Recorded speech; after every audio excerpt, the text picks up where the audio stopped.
It's, in certain spots, it's breathtaking. I mean, you can get up on certain hills and look down and you know, the high walls and things and look at those, and oh, it's breathtaking. You know, on the environmental side, Mr. Dolese asked us to operate for the betterment of the community, is how he put it. Conservation, environmental sustainability is something that we need to keep looking at really hard. We need to be leaders in the industry when it comes to environmental regulations, environmental compliance. He was very much an environmentalist, so we were doing things long before, I guess you could say, it became fashionable to do it, or before regulatory started to require it. We had to get permission to cut tree limbs, to trim trees, not to cut trees down. Cutting a tree down wasn't even permissible until it was time.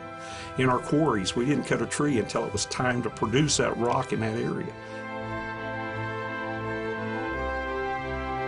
I caught numerous houseflies and took them outside and turned them loose. So, you know, it could be an instance where we don't want any excess water leaving the property, so we've got to collect that water.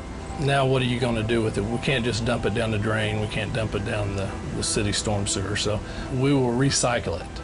And it's a lot of money that we're going to spend that a lot of people would not spend, but we do it because it is right.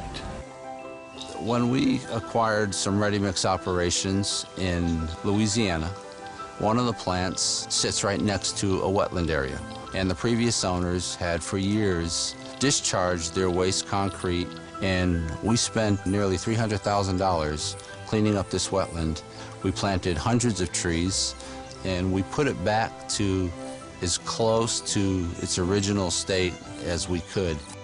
This is like a classic Louisiana wetland view. You know, you've got a flooded wetland with water, and then you have these beautiful cypress trees growing.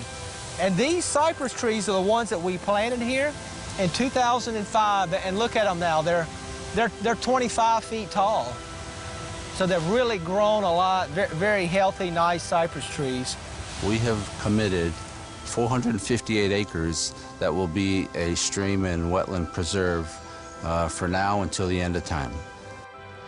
But someday this will be a big watershed, a big lake. It will be reused, you know. And there's about close to 500 acres there that's going to be left untouched forever. The environment should be important to everybody. It's something, once it goes bad, it's hard to change.